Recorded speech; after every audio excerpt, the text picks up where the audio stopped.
muy importante. En este 7 de junio que en México se conmemora el Día de la Libertad de Expresión. No es casual que hayamos elegido esta fecha justo para hacer este coloquio y específicamente presentar la cátedra Julian Assange. Y bueno, ya sin más preámbulo, le voy a dar la palabra a la periodista Blanche Petrig, que es periodista del periódico La Jornada, quien durante su trayectoria periodística ha dado cobertura a los conflictos armados en Guatemala, Nicaragua y El Salvador. Ella es fundadora, entre otros, del periódico Uno más Uno y también fue parte del equipo de investigación de Wikileaks de La Jornada. Ha realizado coberturas en Europa del Este e Irak y se ha desempeñado como docente en la Escuela Carlos Septién García, impartiendo materias sobre geopolítica de la información, noticia y periodismo político. En 2013 ganó el Premio Nacional de Periodismo Carlos Septién. Blanche, no sé si puedes prender tu cámara, si andas por ahí. Yo pensé que la tenía prendida. Es que tiene como un papelito o algo que cubre la cámara. No, ay, qué boba. ¿No será que la tengo? No, qué horror. Espera, un momentito. Creo que la puse perfectamente al revés. No te preocupes, aquí te esperamos. Ay, por Dios. No, espérame. Listo. Recuerden que el periódico La Jornada fue uno de los periódicos que a nivel mundial y el único en México al que se le entregaron los documentos de las filtraciones de Wikileaks, ¿no? Por la razón por la que está detenido Julian Assange y que está buscando ser extraditado a Estados Unidos. Y pues Blanche, junto con otro equipo de periodistas en La Jornada, fue de los que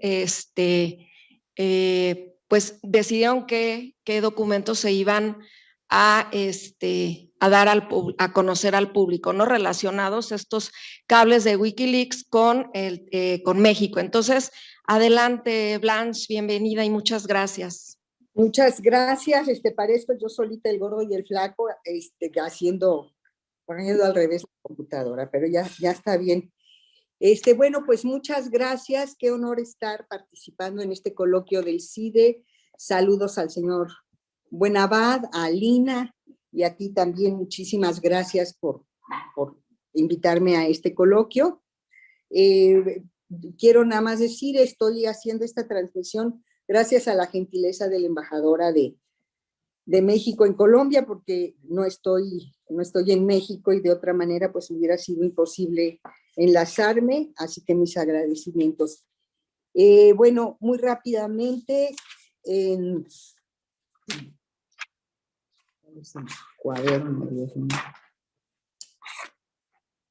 bueno, como decías, Ruth, en un principio los cables de Wikileaks fueron entregados a 5 periódicos globales.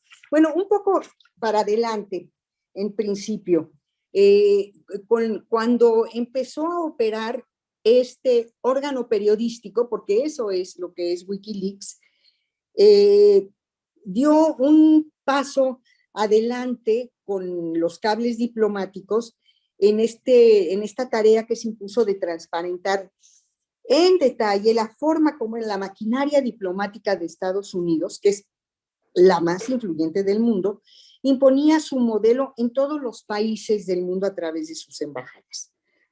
Y estos cables, este bonche de cables que filtraban a la opinión pública las comunicaciones secretas del Departamento de Estado, entre las embajadas y el Departamento de Estado en todo el mundo, pues contenía un amplísimo espectro de informaciones, desde chismes y frivolidades que por demás son bastante atractivas de conocer, como por ejemplo cómo cómo le decía los diplomáticos estadounidenses en Moscú, chismeando a través de sus cables, cómo le decía Putin, que en ese momento no era presidente, sino el poder detrás del trono, a Medvedev, le decían Batman y Robin, ¿no? Por ejemplo, o te enterabas de qué tipo de antidepresivos tenía que tomar la entonces presidenta de Argentina, Cristina Kirchner. Desde ese tipo de intromisiones en la vida personal de los gobernantes, pero sobre todo lo que salió a la luz fueron grandes tramas, grandes historias sobre cómo Washington movía los hilos del mundo, desde fabricar líderes, desde maquinar golpes de Estado, desde manejar cuestiones muy sensibles de la soberanía interna de los países, como por ejemplo la seguridad nacional, o también cómo ocultaban o revelaban a conveniencia casos gravísimos de corrupción. Entonces, pues ustedes recordarán, Wikileaks primero lanzó estas revelaciones a 5 medios globales con la esperanza de que tuvieran un gran impacto: al New York Times, el Guardian, Le Monde, Der Spiegel y El País. Pero después del primer impacto, lo que resultó evidente es que estos medios solamente iban a transparentar, a publicar los temas según los propios intereses geopolíticos de sus países y de los dueños de los corporativos de los medios de comunicación. Entonces Wikileaks cambió la estrategia, que medios regionales decidieran qué es lo que es interesante o no interesante de estos medios, y entonces repartir los cables de cada país a medios locales que pudieran hacer eco. Entonces, de esta forma fue como en México la jornada se convirtió en el 6º medio del mundo de tener la oportunidad de contar con esta información, y luego le siguieron, no recuerdo muy bien, pero Página 12 de Argentina sí lo tuvo, El Faro de El Salvador, creo que El Espectador en Colombia, y así sucesivamente.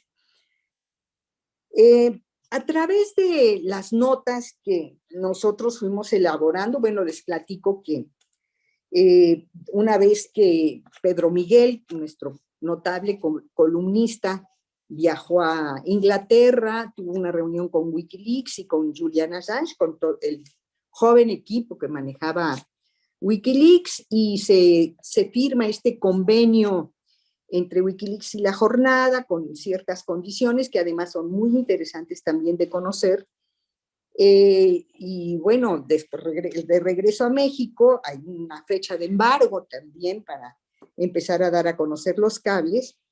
Se forma un equipo especializado dentro del periódico, éramos 2 reporteros, 2 editores, encerrados en un lugar lejos de la sala de redacción para que nadie nos vea, para que no se corra el chisme, computadoras totalmente limpias, no conectadas a internet, prohibido llevarse el más mínimo papelito a la casa, de manera que las jornadas laborales en el periódico se volvían larguísimas porque era mucho. Y bueno, yo creo que hemos de haber revisado cerca de 8,000 cables y publicado también una buena cantidad de notas. De lo que yo recuerdo, que me parece muy interesante mencionar aquí, por ejemplo, es se revelaba cómo en estos comunicados era la embajada de Estados Unidos en tiempos de Felipe Calderón quien decidía militarizar primero. Ustedes recordarán el plan Michoacán primero y luego el plan Chihuahua. Eran dictados del Departamento de Estado, de otros organismos del Estado, Pentágono y demás, DEA, a través del Departamento de Estado, y México acataba. Cuando ven que es un fracaso, también es el Departamento de Estado quien da la orden a Calderón de desmilitarizar. Así fue, y eso estaba totalmente documentado. Por otra parte, sabemos que el entonces gobernador del Estado de México, Enrique Peña Nieto, gozaba de total desconfianza de la Embajada de Estados Unidos, no confiaban en él, sabían que joven, con una imagen nueva, pero era totalmente el viejo molde priista que no iba a seguir nada, a significar ningún cambio. También esto es muy interesante, desde la embajada, después de las elecciones del 2006, ya con el plantón en protesta del del fraude electoral a Andrés Manuel López Obrador, la embajada tenía un monitoreo muy puntual del plantón, lo que llamaban irónicamente el Green Zone, como se llamaba en ese momento, por ejemplo, en Bagdad, la zona bajo control militar estadounidense. Y yo estaba recordando precisamente al preparar esto, también era árido, difícil, complicado la lectura de estos cables, pero también tenía momentos muy divertidos, porque había un cable que se llamaba Apocalypse Now, y era un sarcasmo, era una burla, porque resulta que durante el plantón los interlocutores del PRI y del PAN de la Embajada de Estados Unidos decían, manifestaban su preocupación de lo desastroso y apocalíptico que podía ser un eventual triunfo electoral de Andrés Manuel López Obrador. Y entonces los analistas, los poll-offs, como se le llaman en estos cables, a los analistas políticos, pues se burlaban un poco de esa visión, porque en la lectura de varios cables uno va entendiendo que para la Embajada de Estados Unidos, el político, el líder López Obrador era una figura muy viable como presidente. También podíamos leer que, por ejemplo, queda muy evidente a través del análisis de cables sobre este tema, cómo el gobierno de Estados Unidos sabía perfectamente bien qué funcionarios y qué militares y qué gobernantes estatales tenían vínculos y protegían a los carteles. Pero pues eran intocables, eran business as usual, o sea, lo sabían, pero no intervenían, tampoco lo criticaban. Por ejemplo, ellos conocían los enjuagues de García Luna, incluso hacían un poco de burla de él por su forma de hablar, quiero decir, pero lo consentían sabiendo quién era, ¿no? Hay también en los análisis de cables sobre cuestión política, algo que a mí me parece muy revelador, que también me estuve acordando, que en el momento de la toma de posesión de Felipe Calderón y un poco antes, en el momento de la transición del proceso de entrega, recepción del gobierno desde Vicente Fox a Calderón, que el embajador de Estados Unidos tenía que intervenir personalmente y a veces hasta presidir las reuniones, porque Fox y Calderón no se hablaban, se habían peleado. Entonces estaba muy atorado este proceso. Y bueno, pues también había una decisión explícita del gobierno de Estados Unidos de fortalecer como pudieran a Calderón, a quien tenían por un prospecto de presidente muy, muy débil. Pero a mí me parece, tratando de recordar qué es lo más grave que a mí me parecía, me estuve recordando y rastreando unos cables de el que era el encargado de la embajada de entonces, John Philip, que informaba al Departamento de Estado que finalmente se había podido crear un comité especial o grupo de coordinación de políticas de seguridad nacional que se describía como para coordinar la cooperación en operaciones antinarco y de seguridad. Es decir, había, y así lo llaman, un mando conjunto en los operativos del ejército mexicano en contra de los carteles. Me parece un eufemismo, porque hablar de mando conjunto en un operativo en donde participa, digamos, un coronel, estadounidense y un mexicano, no es difícil imaginarse quién da las órdenes y quién obedece. En fin, pues fue toda una, concluyendo esta parte, pues toda una evidencia de la sumisión absoluta del gobierno mexicano y la cesión de soberanía. Más o menos, yo creo que llegamos a analizar cerca de 8,000 páginas. La mayoría fueron del 2007, 2008 y unas cuantas de 2009. Y acá hay una parte muy interesante de la manera como se blindó la veracidad y la credibilidad de esta información, lo cual también es un rasgo y lo subrayo porque yo considero que hay que defender el concepto, la idea de que Julian Assange es un periodista, ¿no? Es un periodista y su papel es totalmente periodístico. Wikileaks estableció un mecanismo en el acuerdo bilateral Wikileaks La Jornada, y con todos los demás era la misma regla, que en la medida que se fueran publicando las notas tienen que salir publicadas con una liga, un link, y avisar horas antes a Wikileaks, de manera que en el momento que sale la publicación impresa o digital en La Jornada, sale el link que ya está desclasificado y el lector puede dar clic en el link y se le despliega el documento original.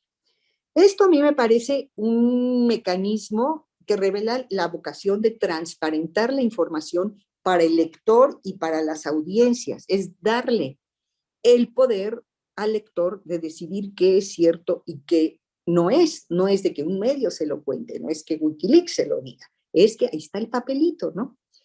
Y eso tuvo un efecto muy interesante en todo el mundo, yo creo, porque entonces les resultaba muy difícil a los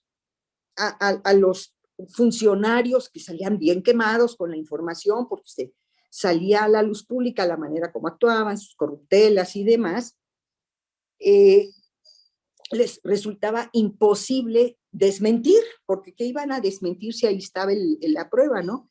Y yo me recuerdo que un político, que creo que era de Tamaulipas, pero no estoy tan segura, que también se montó en el periódico pues un trabajo conjunto, este equipo de Wikileaks con el equipo de reporteros que iban buscando reacciones y generando una dinámica informativa alrededor de cada una de las revelaciones.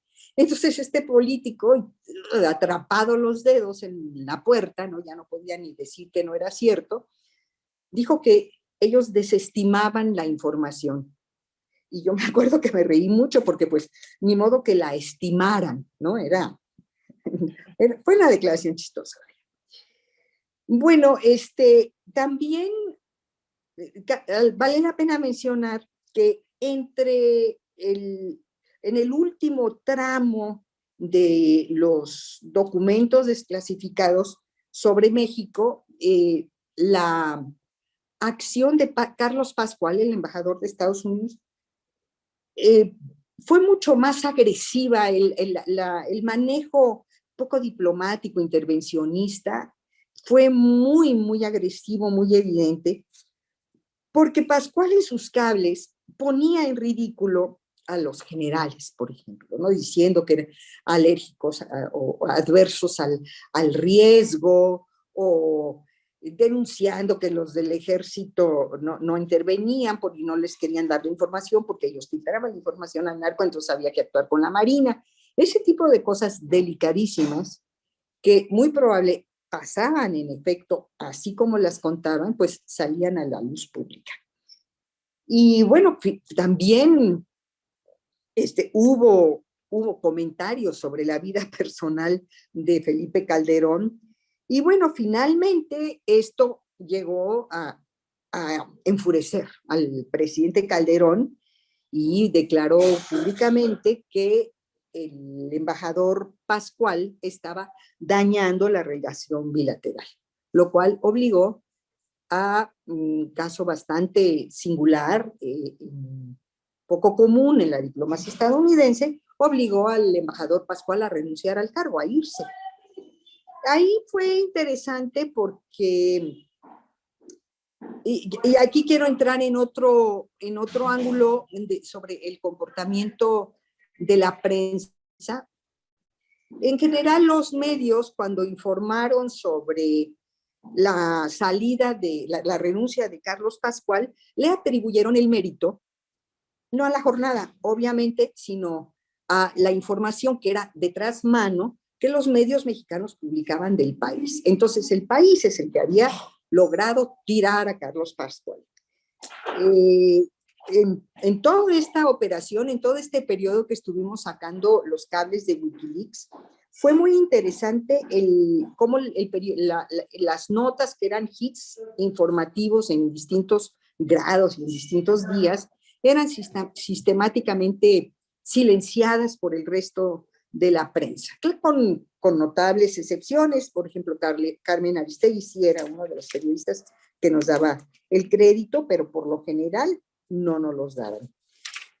Con lo cual, la resonancia de esta información, que debió haber repercutido mucho más, pues fue mínima, porque por una parte, pues el país ya no era publicar lo que decía el país ya no era información de primera mano, y por otra parte, el país elegía los temas y los escándalos conforme a sus propios intereses. Entonces tenía todo ese matiz político de este medio extranjero, este corporativo, pues distinto a la línea editorial que nosotros tenemos. Ya para terminar, pues, en síntesis, yo lo que creo es que lo que reveló el paquete de los cables diplomáticos sobre México en este periodo es que México no era solamente un país controlado por Estados Unidos, sino un país rendido, un país subordinado, un país que había entregado decisiones soberanas a Estados Unidos. Y bueno, también revela una parte muy interesante del gobierno de Felipe Calderón, que daba por hecho como una necesidad, o a lo mejor como una cuestión de sobrevivencia de su régimen, dejar en manos de Washington decisiones que tendrían que haber sido soberanas para México. Yo con esto termino, no sé si me pasé de tiempo. En absoluto, Blanche.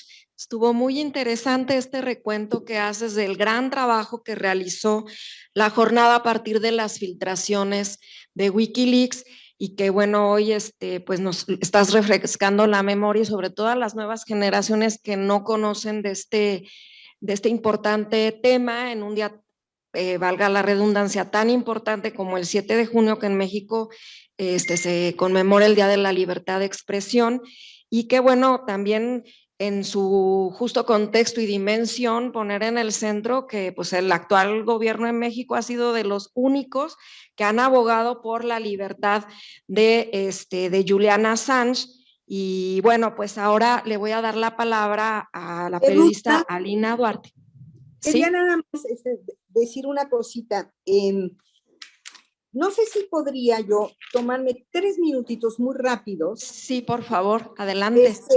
Sobre lo siguiente, pues ahorita estando justamente en Bogotá y en este conflicto, en esta crisis que el presidente Petro llama como un golpe blando, y todo esto, sería también muy interesante de las cosas que se ocultan y se dicen aquí en este país, y también algunos datos muy reveladores que encontré de lo que Wikileaks reveló acerca del gobierno de Uribe, Álvaro Uribe, que por cierto era gran amigo de Felipe Calderón, y yo creo que no hubo entre otros países tal cantidad de visitas de Estado y visitas amistosas de un presidente a otro, de Uribe a México y de Calderón a Colombia. Fue muy interesante, y es un perfil similar, quizás más grave por la gravísima guerra en la que estaba sumido en esos años Colombia. Pero mira, muy rápidamente sería, por ejemplo, el uso de las bases. Ustedes recordarán que en el marco del Plan Colombia, El ejército de Estados Unidos se instaló en un gran número, no recuerdo cuántas bases militares colombianas en territorio colombiano para operar directamente operaciones no solo contra el narcotráfico, sino contra insurgentes también. Bueno, esas bases fueron solicitadas, esa ocupación fue solicitada, era Álvaro Uribe quien las pidió y con una pequeña reserva, que Estados Unidos no le llamara bases a las bases, ¿no? A las bases militares. Y también como Álvaro Uribe en varios intercambios de cables asusaba a Estados Unidos para escalar el hostigamiento contra su vecino Venezuela, como Hugo Chávez en ese momento. Otro tema, aquí le llaman chuzadas a las intervenciones telefónicas, que fueron un arma de guerra muy importante, un arma de contrainsurgente muy importante en los tiempos de Uribe.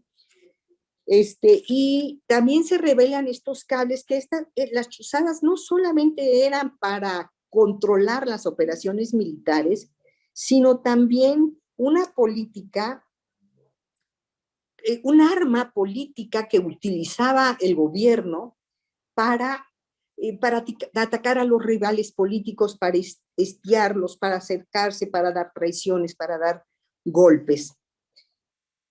Sobre el tema de los falsos positivos, que es una de las grandes tragedias dentro de los muchos aspectos de la gran tragedia humanitaria que sufrió Colombia, y es uno de los casos que está ahora bajo investigación en la jurisdicción especial. También se revela que en ciertos momentos, cuando ya salió el caso de las Madres de Soacha, que es una ciudad satélite de Bogotá, varios de los muchachos de Soacha habían sido llevados por el ejército con engaños, habían sido enrolados y aparecieron muertos con uniformes de guerrilleros en el norte del país, no recuerdo, perdón, Bolívar o algo así, no recuerdo dónde.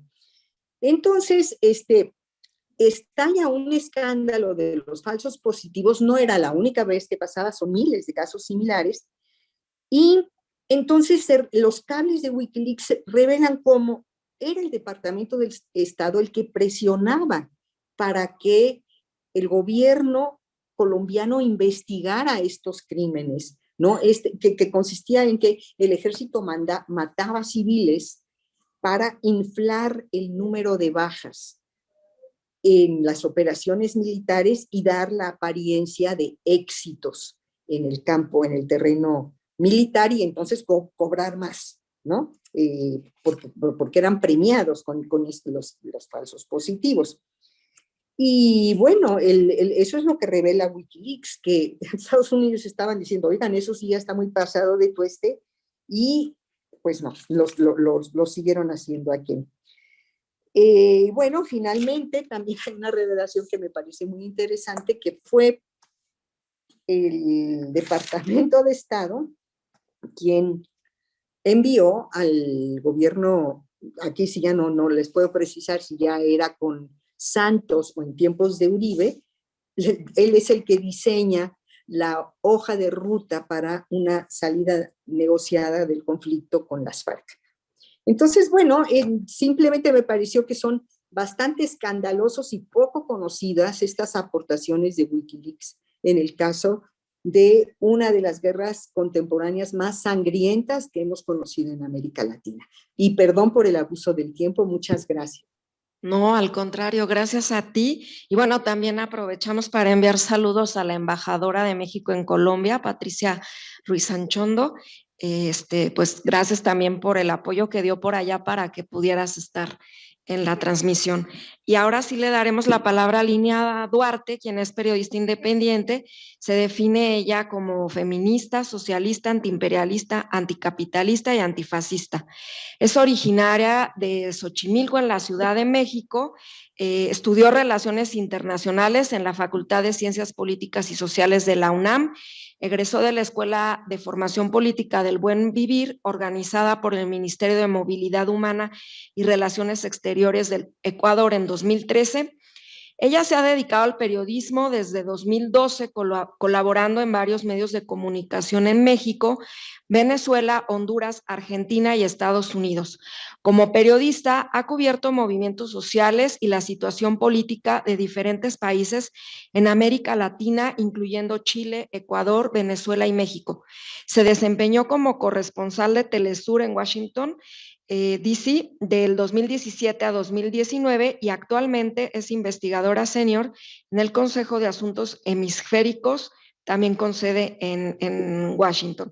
Y bueno, también hay que decirlo que pues Alina ha sido una gran activista en defensa de Julian Assange, de esta campaña de Free Assange, libertad para Julian, quien ha hecho todas las gestiones para que el padre de Julian y su hermano, Gabriel, no recuerdo ahorita el nombre del padre, y John, pues vinieran a México y presentaran acá la película Ítaca, ¿no? Que ahí va revelando toda la lucha de la familia de Julian Assange, que incluye a su esposa Estela, pues para que le den la libertad, para que no lo extraditen a Estados Unidos. Mil gracias, Alina, un gusto tenerte aquí. No, pues muchas gracias, Ruth, por esta invitación. Sin duda, para mí me da muchísimo gusto estar aquí con ustedes, estar aquí en el CIDE, también estar con Blanche y a quien admiro profundamente y a quien me la he encontrado también en múltiples coberturas alrededor del mundo. También con Fernando, a quien admiro bastante. Entonces, para mí estar aquí en esta invitación, la verdad, es increíble, ¿no? El venir hasta acá, hasta el CIDE, pues me pone bastante feliz. Hay mucho de dónde empezar, en realidad, son muchos los elementos que han puesto en esta última parte de la charla, el saber que Blanche está cubriendo ahí la noticia en un país que justamente, ¿no? Para eso queremos la información, por eso queremos periodistas tan militantes, comprometidas con la verdad como Blanche. Hoy se está registrando unas movilizaciones que son históricas allá en Colombia, pero también aquí en la Ciudad de México, en estos momentos, en la Embajada de Colombia, en la ciudad también se están movilizando, porque sintomáticamente hemos visto durante los últimos años el rol justamente que juegan los medios de comunicación, lo que juega el Poder Judicial en la región, y 20 años han pasado desde que llegaron estos denominados gobiernos progresistas y parece que la fórmula se repite incansablemente. Entonces, ¿qué tenemos que hacer? Tener más información, tener más periodistas comprometidos y comprometidas con la verdad, la justicia social, como Blanche, que está ahí en Bogotá ahora mismo en una movilización absolutamente histórica. Hemos visto que son esas movilizaciones las que derrotan realmente los golpes de Estado, las que derrotan realmente esos retrocesos democráticos que buscan ciertos sectores. Entonces, bueno, dicho esto, eso significa también o ha significado históricamente Wikileaks y Julian Assange. Hoy creo que no hay periodista que no se sienta pues agradecido de alguna forma de la existencia de este medio, y también que nos permita tener tantos elementos para hablar de los intereses de unos cuantos por sobre la verdad, ¿no? El contener toda esta información. Hoy yo me atrevo a decir el periodista más importante del siglo XXI, que es Julian, sigue preso. Su único delito ha sido mostrar golpes pues a la democracia, golpes a la veracidad. Julian está detenido como parte de un castigo ejemplar por parte de Estados Unidos, un ciudadano australiano que, a pesar de ser nacionalizado también ecuatoriano, fue sacado por la policía británica de la embajada ecuatoriana, en donde tenía asilo, pero además también ya tenía garantías como ciudadano ecuatoriano. Y está preso. Sabemos que de extraditarse a Estados Unidos su condena son decenas de años, y no termina de ocurrir porque es más fácil tenerlo en Belmarsh, ahí en el Reino Unido, detenido, que el hecho de extraditarlo y que se muestre al mundo, ¿no? Que es un poco ese freno que ha tenido la administración de Joe Biden para decir, pues aquí sí procuramos las libertades, los derechos humanos. Entonces, pues no terminan de extraditar a Julian Assange, no lo encarcelan porque sería una imagen muy poderosa. Ya tenemos todos esos videos de cómo asesinaron a civiles, a periodistas, en el nombre de la democracia, de la libertad, de los derechos humanos, y la única foto que nos hace falta para decir tenemos razón en esta campaña de Free Assange es justamente eso que quiere Estados Unidos.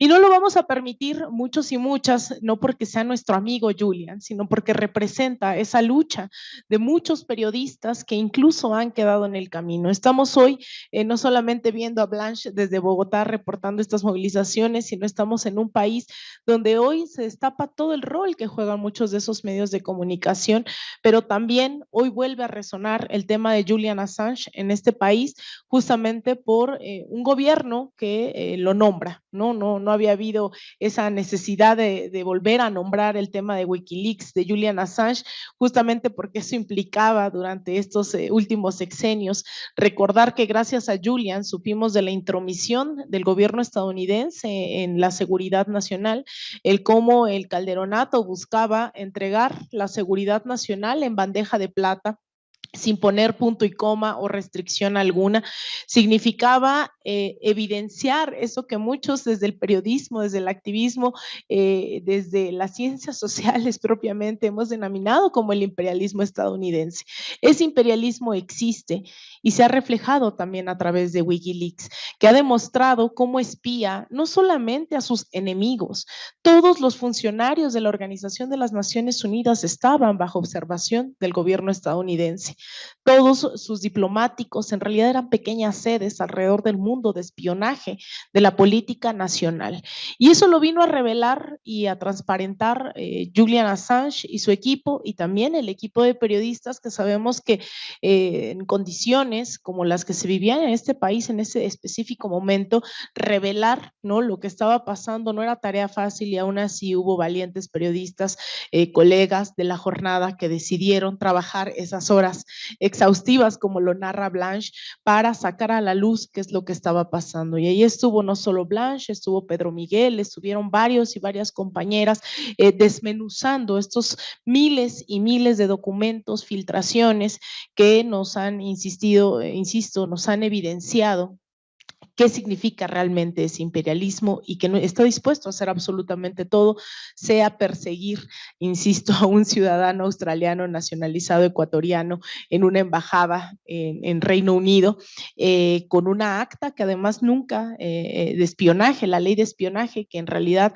nunca se había aplicado, no se ha aplicado a ningún otro periodista, a acusarlo de espionaje, ¿no? Es decir, llevarlo absolutamente todo al límite. Y hoy en la relación en México, pues hemos emprendido varios compañeros, compañeras, campañas de solidaridad, y eso ocurrió a finales del año pasado, cuando John y Gabriel Shipton, hermano y padre de Julian Assange, vinieron.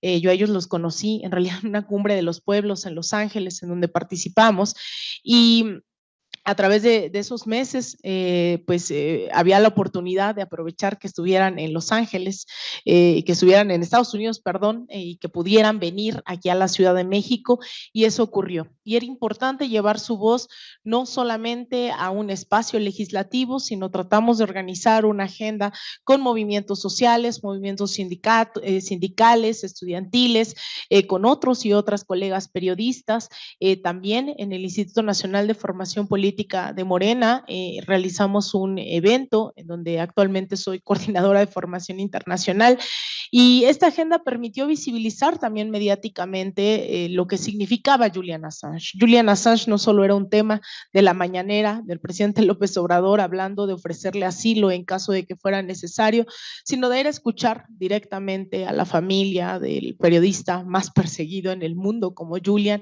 y decir, hoy México se ha vuelto también, ¿no?, en ese tema específico, ellos decían pure gold, ¿no?, como oro puro para ellos. Decían que a raíz de las declaraciones, y ahí están las conferencias, no lo digo yo, lo dijeron ellos en múltiples ocasiones, a raíz de las declaraciones del presidente López Obrador, eso desencadenó todo un movimiento en América Latina.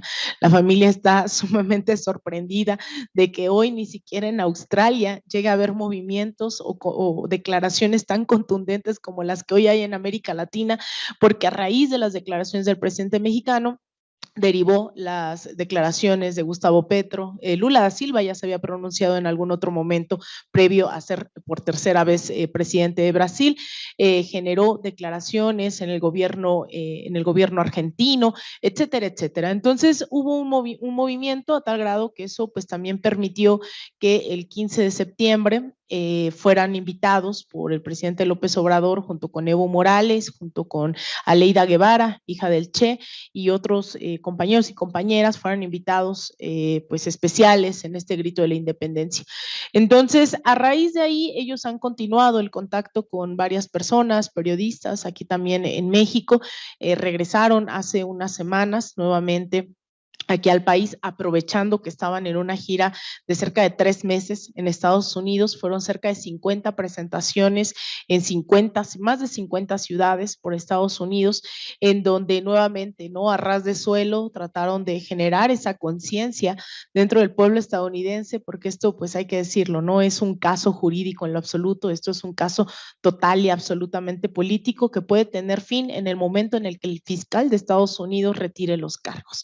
No hay en realidad otras fórmulas mágicas, no hay otra solución, no hay que esperar a que si la legislación tal o cual, el fiscal de Estados Unidos puede retirar los cargos y acabar con esta persecución a Julian, cosa que no han estado dispuestos a hacer, sean demócratas, sean republicanos, la persecución sigue, ¿no? En algún momento, lo que sí sabemos es que incluso, imagínense qué contradicción, el presidente Donald Trump estaba valorando, ¿no?, en estas últimas acciones que tienen al final de cada gobierno, de cada mandato, hubo mucha presión por parte de organizaciones, por parte de un sector progresista en Washington, para que Donald Trump considerara pues dar, ¿no?, el perdón a Julian. Sin embargo, pues no lograron terminar de poner esa cereza en el pastel, ¿no? Y no se generó esto. En algún momento también, pues ustedes lo han visto como parte de la política nacional,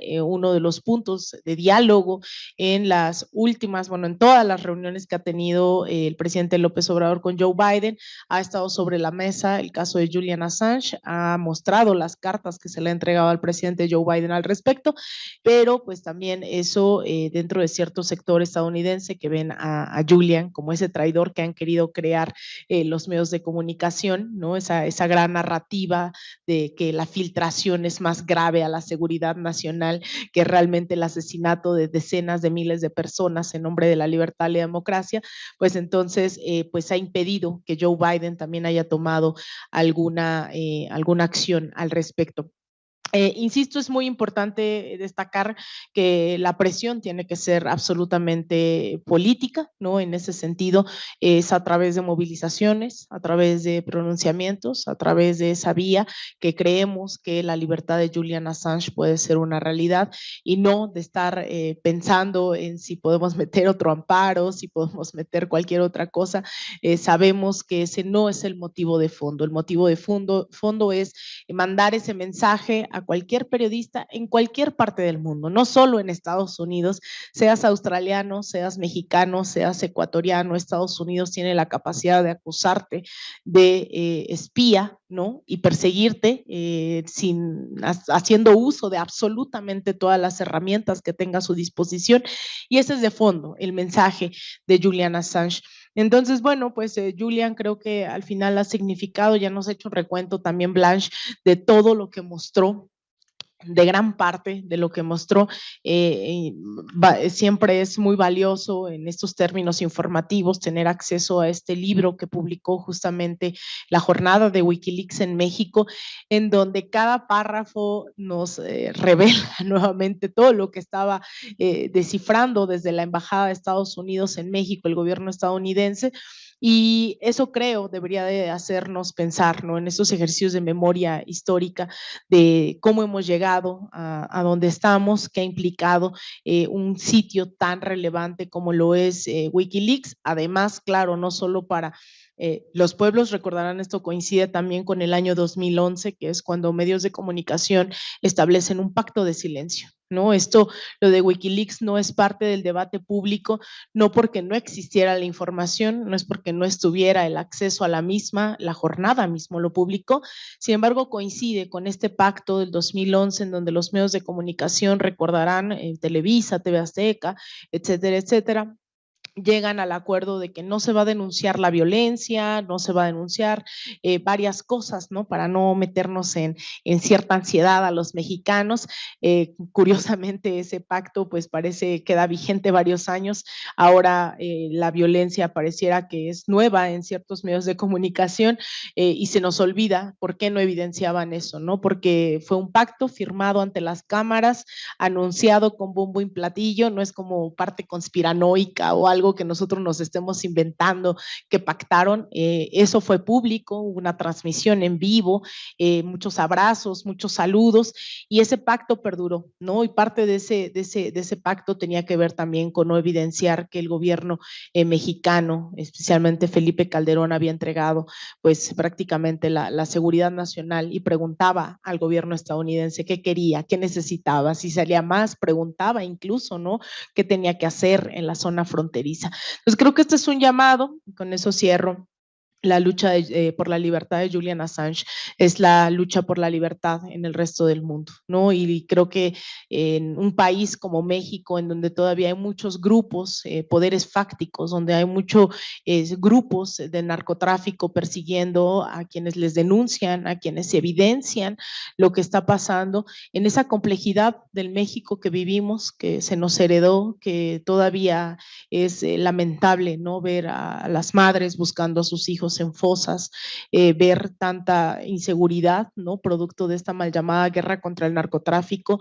En estos momentos tan específicos, pues tenemos que seguir alzando la voz, seguir evidenciando qué es lo que está pasando, ¿no? Con estos grupos locales, estas empresas transnacionales que se niegan a perder un poquito de sus privilegios, que siguen disputando y haciendo lobby cuando se trata de implementar una ley minera, que tienen ahí a toda la gente, ¿no? Haciendo lo propio para que esta no se apruebe, para que las concesiones no se les vayan de las manos.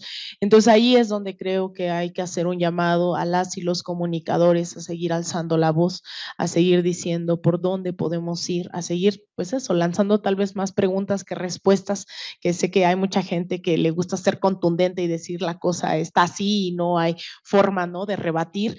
Más bien, creo que hay un periodismo que también creemos que hacer preguntas puede ser la vía para que construyamos esos horizontes de emancipación, de disputa y efectivamente, abiertamente cuando llegan a leer esa biografía que pongo en Twitter donde me asumo socialista, luego digo, más de uno ha de pensar, ¿y esta cómo se nos coló aquí, no?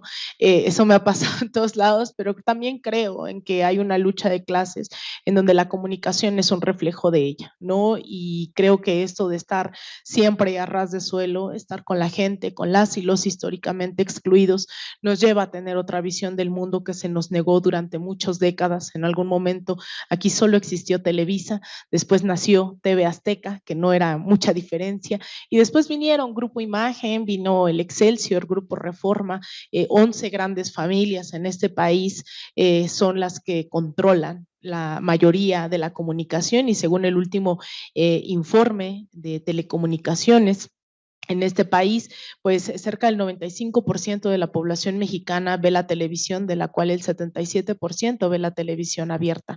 Prácticamente el 70% de la población mexicana, casi el 80%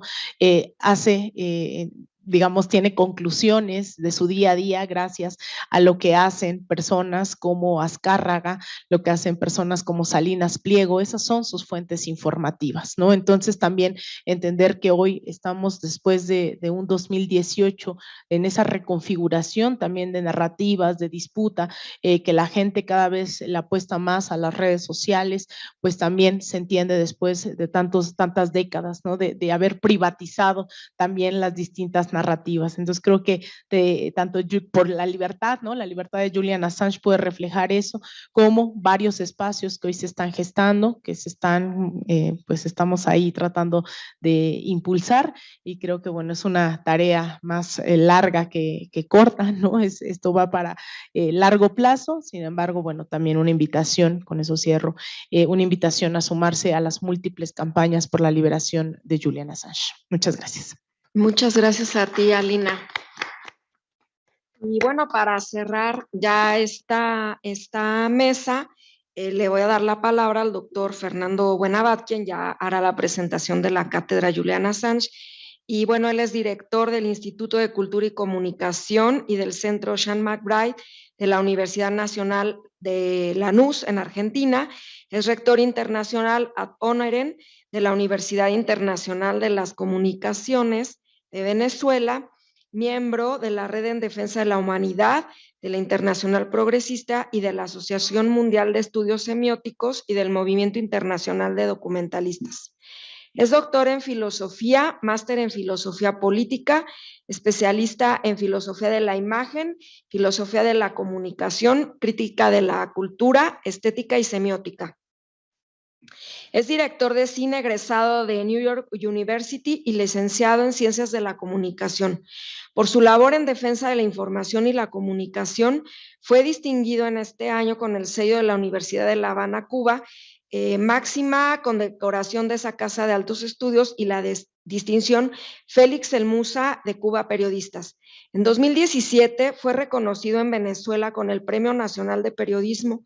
También ha publicado más de 17 libros en México, Venezuela, España y Argentina. Desarrolló actividades de investigación y docencia universitaria en México, Argentina, Venezuela, Bolivia, Ecuador y Estados Unidos, entre otros países.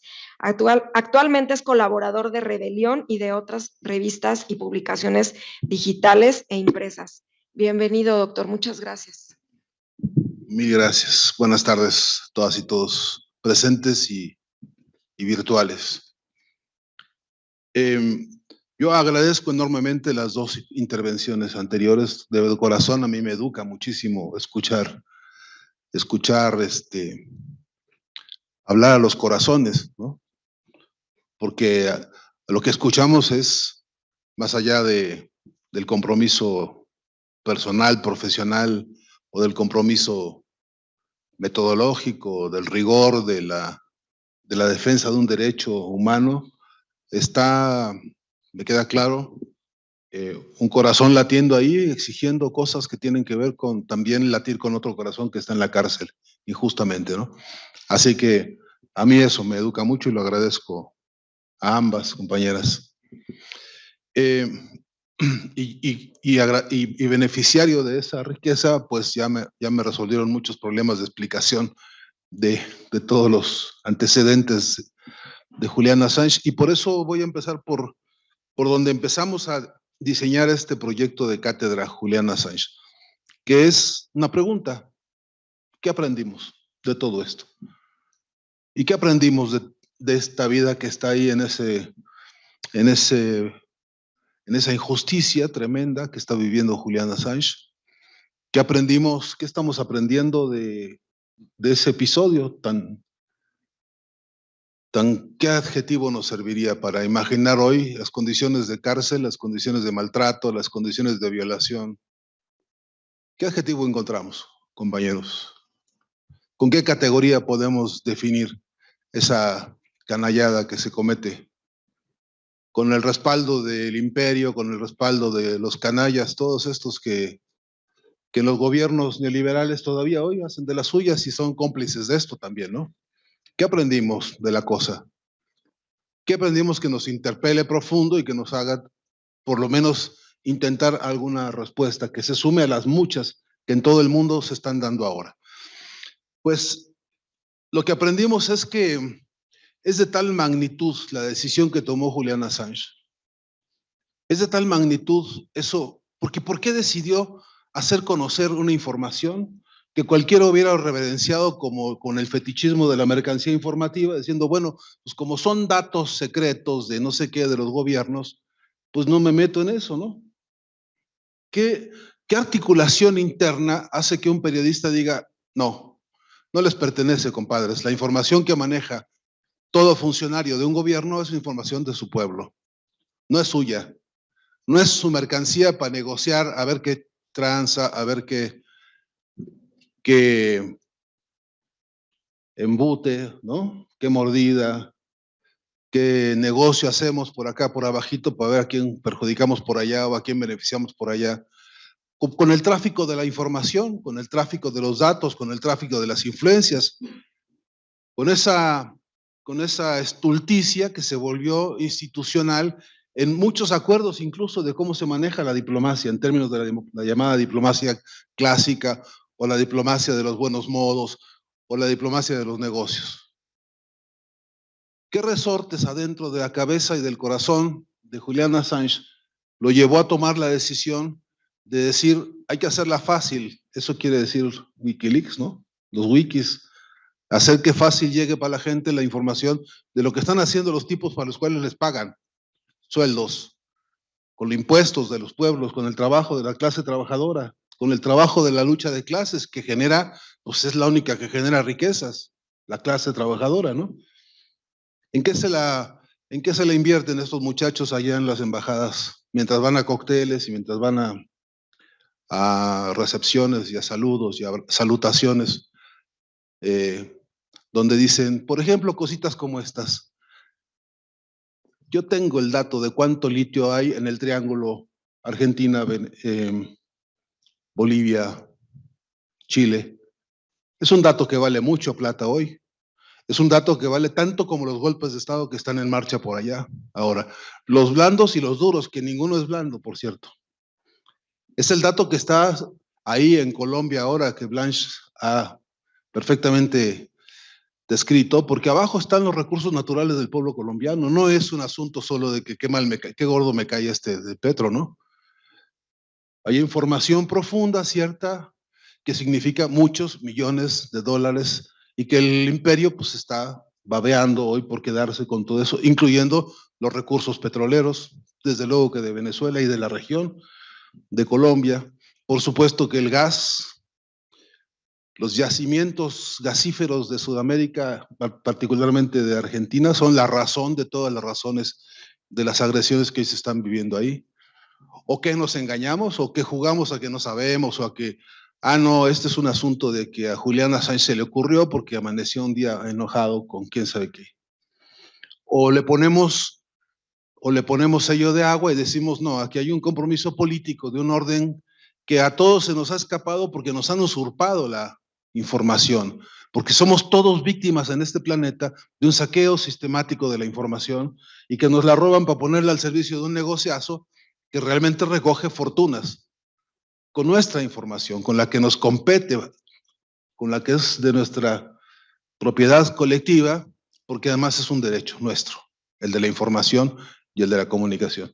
Y que nos retasean en una pachanga que es la pachanga de no te enteres, compadre, cuánta riqueza minera hay en México, para que entonces ahí los sopilotes muevan a su antojo gobernadores en algunos estados o candidatos. Ahora dicen que se visten de azulito o algo así, escuché, ¿no? En una campaña. No quiero ni repetirlo para que en otros países no les agarren náuseas de oír cosas así. Pero lo que está claro es que tenemos que interpelarnos nosotros. ¿Qué aprendimos de esta experiencia, de esta lección histórico-política de Julian Assange sobre la base de defender un derecho? Nadie se lo pidió.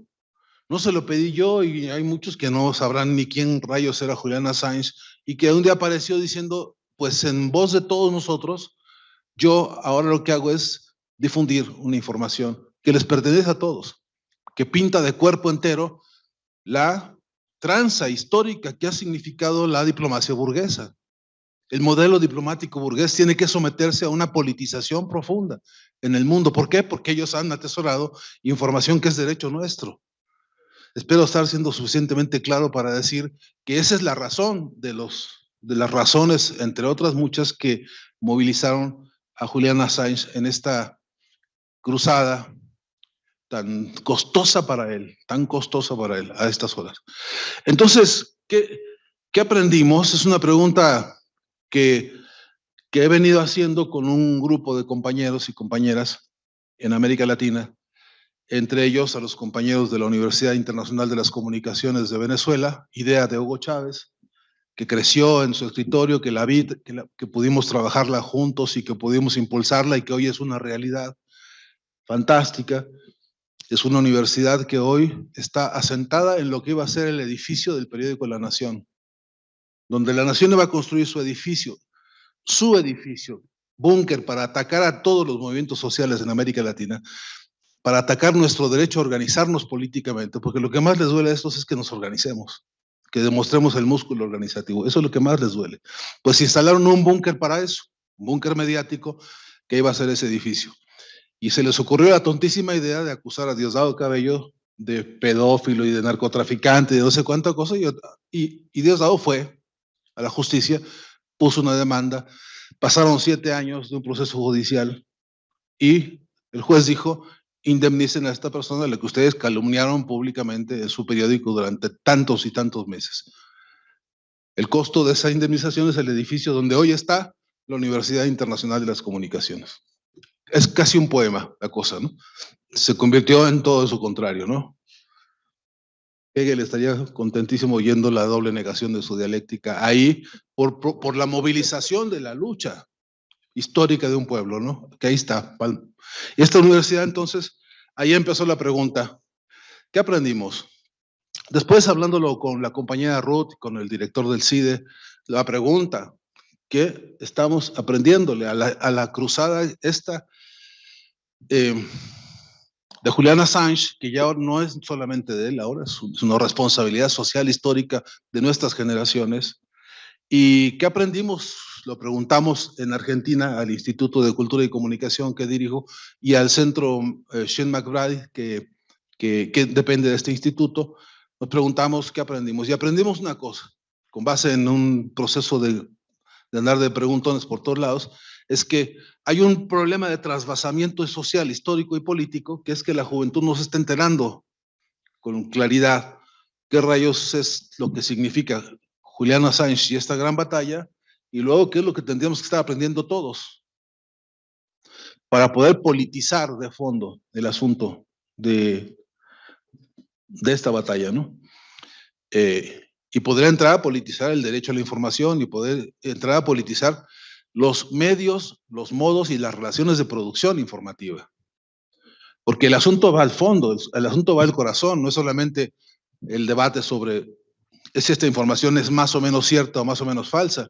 No es un debate solo contra las fake news, no es un debate solo contra las canalladas estas que inventan incluso en las campañas políticas, que ya sabemos son tremendos modelitos de falsificación de información, de promesas, espejismos, ¿no?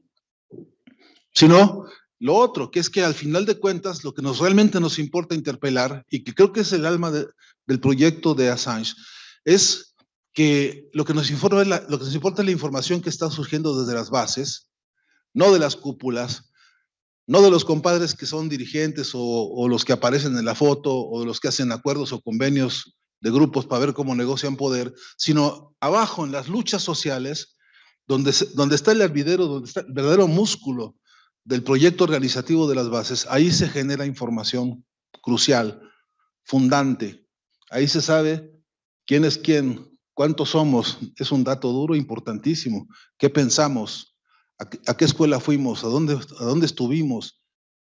¿Quiénes nos influencian? ¿Quiénes no nos influencian? ¿De dónde sacamos el marco teórico con el que vivimos y con el que debatimos? ¿De dónde lo sacamos?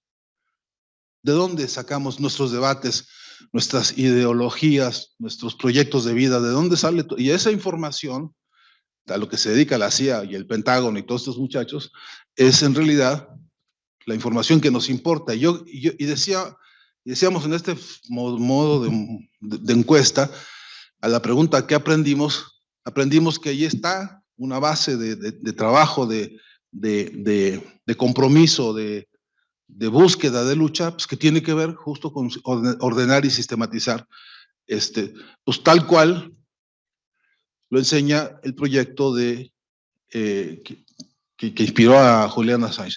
Entonces le llamamos cátedra, para llamarle de alguna manera a un pretexto que es llamarnos a la organización de un modo de revisar toda esta información, sistematizar cuanta podamos, toda esa información que no nos pertenece, que debería tener un recorte de pertenencia para los movimientos y organizaciones sociales de base, para que se sepa hasta dónde se puede llegar si eso se convierte en una lucha, ¿no? En términos directos y concretos del derecho a la información, pero además, por supuesto, de cómo tiene que modelarse también una alternativa al modo de producción, a las relaciones de producción y a los medios de producción informativo, ¿no? Y el pretexto de la cátedra, pues es, en síntesis, convertirlo en convocatoria.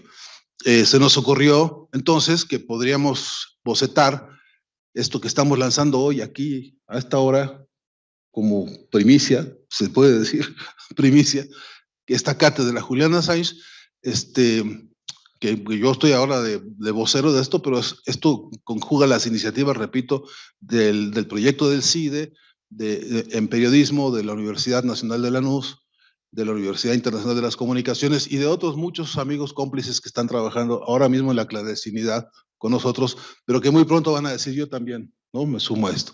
¿Y por qué? Porque queremos que haya wikicátedras y que el formato sea, ¿no?, las wikiconferencias, y que tengamos sobre ese modelo un sistema de organización de cátedra que no sea un formato convencional, sino que use los mismos medios y modos que Julian Assange usó para distribuir la información y distribuir interrogatorios como el de ¿qué aprendimos?, ¿no? Estamos ahora en una fase de presentación del modelo. Tenemos armado un pequeño documento que a todos aquellos que se interesen y nos escriban para empezar a hacer una nómina de referencia de compañeros y compañeras en toda la patria grande que se interesen por esta iniciativa, hacerles llegar y comenzar un proceso de diálogo, de construcción abierta e interactiva del proyecto de cátedra, para que en todo caso todo el sistema que tendremos de inmediato de publicaciones tenga el objetivo de eso, continuar las tareas que propuso y que seguirá proponiendo el trabajo de Julian Assange. Que no nos queda mucho tiempo en términos de las urgencias que hay escenarios ahora mismo en América Latina que nos están traccionando fuerte para que estas iniciativas circulen y se profundicen y se ensanchen, pero sobre todo porque la fase en la que estamos hoy por hoy nos propone un escenario al que caracterizamos como escenario de disputa por el sentido. Ahí donde está la guerra cruda y dura sobre quién impone qué, significado de qué, para que después interpretemos la realidad o la vida misma en acuerdo con esta disputa. Y estamos también dentro de la cátedra bocetando la necesidad de construir un mapa latinoamericano de las subjetividades para ver en qué escenario hay que movilizar, hay que filtrar, infiltrar, mover, articular y rearticular los proyectos de la información emancipadora. ¿En qué escenario de un continente que tenemos, un continente pleno de pueblos originarios, pero también un continente infestado por iglesias de todos tipos, de las más viejas a las más nuevas, porque tenemos un continente, hoy por hoy, preguntaba Blanche, las bases militares, pues es un continente, ahí donde hay bases militares, pues ahí hay bases mediáticas, funcionando en simultáneo y en acuerdo. Es un continente que hoy tiene todo Netflix, ¿no? Una de las maquinarias de antipolítica más brutales que hemos visto en las fechas recientes, donde hay un proyecto de semiótica destructora de casi toda confianza en la organización colectiva o de los aparatos de representación democrática. Tenemos, bueno, un continente hoy en fase de dolarización extrema, con un proceso de endeudamiento cada vez más agudo. Tenemos un continente, bueno, ya los compañeros esta mañana hicieron una caracterización sobre la problemática económica latinoamericana que ponen en evidencia la urgencia de intervenir con un brazo de economía política de la comunicación y de la información, y por qué no, inspirado también por la tarea de Julian Assange y no para culto a la personalidad. Y este es un acuerdo tácito y explícito, no se trata de armar un altar nuevo con una estrategia discursiva medianamente nueva para una persona que hace cosas que tienen que ver con la difusión o la reivindicación del derecho a la información. Más allá de que la coartada tiene que ver con reconocer las condiciones y repudiar las condiciones en que está viviendo y padeciendo esta canallada Julian Assange, el asunto va más de fondo, ¿no? El asunto va más de fondo y tiene que ver en última instancia con interpelar el modo capitalista y burgués de producción informativa, y ante el cual tenemos que articular, y parte del trabajo de la propia cátedra será proposiciones, ejercicios y laboratorios para articular, ¿no?, formas distintas de producción de información que esta vez no dependan de la lógica de la mercancía, de los conocimientos y de los contenidos. Ahí termino, gracias.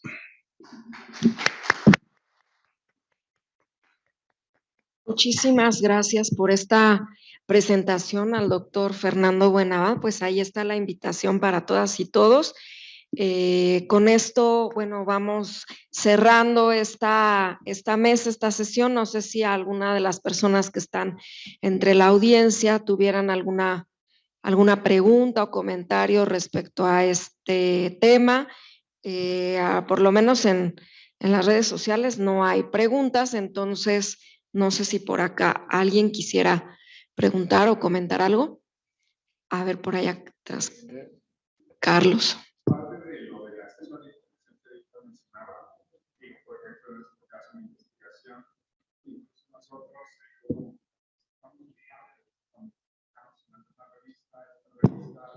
Allá traen un micrófono por allá. Hola. Gracias. Vende este contenido y de alguna forma inclusive nosotros mismos no tenemos acceso a nuestros propios artículos en esa revista más allá del que nos mandaban por correo. Entonces desde ahí ya hay no sé, como un acaparamiento de la información. Se está produciendo información con recursos públicos, recursos del Estado, llegan a una revista y esta revista lo apropia y es quien cobra. Entonces como que también somos en parte de ese mecanismo, ¿no? Que de alguna forma te dice, si tienes dinero, tienes acceso a la información. Si no lo tienes, no. Claro, cuando eres parte de alguna universidad o alguna institución, te dicen, a través de tu biblioteca puedes acceder a esos artículos o a esa información. Pero nuevamente, ¿y qué pasa con toda la gente allá afuera? Y ahí es donde nace SciHub. Entonces, se dice, bueno, es un medio criminal de acceso a la información que fue producida con dinero del Estado, dinero de nosotros, de nuestros impuestos, porque es criminal. Y entonces como que parte de eso tal vez, y no sé, se pueda fundamentar el tener un servidor, por ejemplo, aquí en el CIDE, que aloje a SciHub, podría ser. Interesante planteamiento. ¿Alguien más? Vamos a conjuntar algunos comentarios o preguntas. Ya no hay. Bueno, Alina, si quieres comentar algo.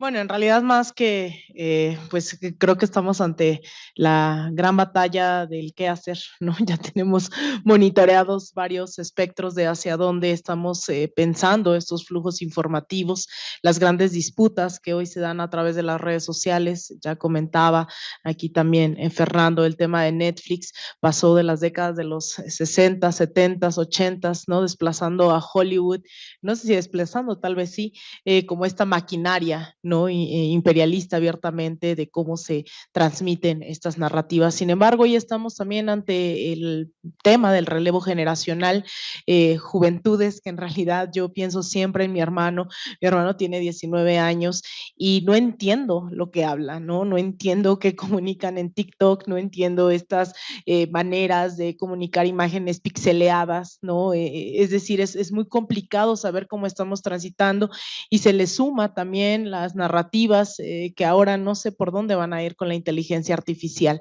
¿no? Eso se miraba muy lejano y parecía que todavía no íbamos a vivir eso y pareciera que se nos vino encima el tratar ya de definir si lo que estamos viendo es o no una realidad.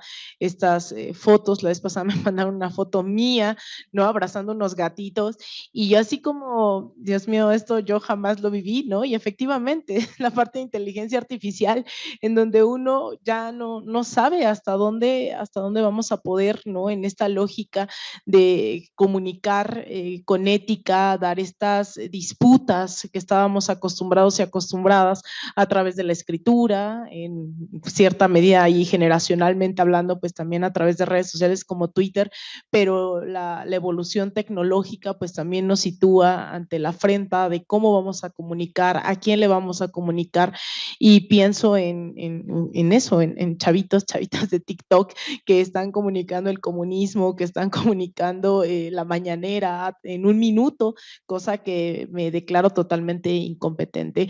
Entonces, hoy pensar también en cómo vamos a generar un movimiento que logre visibilizar que alguien como Julian Assange no es cuestión generacional, no es una cuestión de qué administración estadounidense esté al frente o no. Creo que también implica esos grandes retos. Por nuestra parte, pues seguiremos insistiendo en democratizar la información, el acceso a la información, seguir dando la disputa por el sentido común, por las narrativas de diferentes plataformas. La tarea no es fácil, pero también pensar esto desde múltiples aristas y geografías. Me emociona mucho que cada vez creo, no sé, llevo 10 años en esto del periodismo, no sé si bien o mal, pero llevo 10 años en esto y cada vez veo a más personas de América Latina conectadas en estos debates. No sé si fue una generalidad siempre y apenas me inmiscuí en esos procesos, o si realmente en los últimos años he visto esa interlocución, encuentros por la batalla comunicacional. Hace unos meses justo, bueno, ya casi un año en realidad, nos reuníamos en la escuela Florestan Fernández, ¿no? Del movimiento del MST, varios comunicadores de todo el continente, éramos cerca de 30 personas y uno de los temas justo era Julian Assange. Y pensar que hoy Julian sigue siendo motivo de reunión, de debates, de prácticas, que hay jornadas internacionales e internacionalistas de solidaridad con Julian, a mí me parece increíble, ¿no? Entonces, bueno, yo cerraría nuevamente haciendo este llamado de seguir reuniéndonos, encontrándonos, dando esas disputas, pues pensando en los retos también que tenemos, en la crítica, en la autocrítica, ¿no? Desde ciertos sectores que estamos metidos en esto de la batalla comunicacional, y pues también refrendar eso, ¿no? No solo mi solidaridad con Julian Assange, sino con todas las luchas emancipadoras. Y no sé si Blanche sigue o no por ahí, pero bueno, también especialmente un día como hoy, que la gente se está movilizando en Bogotá, que se está movilizando aquí en la Ciudad de México, en varios lugares, condenando este intento de golpe que muchos dicen blando, pero yo coincido con Fernando, de blando no tiene nada estos golpes. Pues llamar también a las y los comunicadores a que se sumen, ¿no? A visibilizar todo lo que está ocurriendo, y que pues la emancipación de nuestros pueblos también pasa por el fortalecimiento de estos lazos comunicacionales. Muchas gracias, Alina. No, Blanche se disculpó, se tuvo que salir de la transmisión, pues sabemos que está por allá haciendo su trabajo periodístico para la jornada, pero pues mandó un saludo y una disculpa porque iba a salir. Doctor, su última intervención, si gusta. No tengo nada más que agregar, pero es que yo me pregunto lo mismo, ¿no? Con mi chamba y con la de muchos compañeros que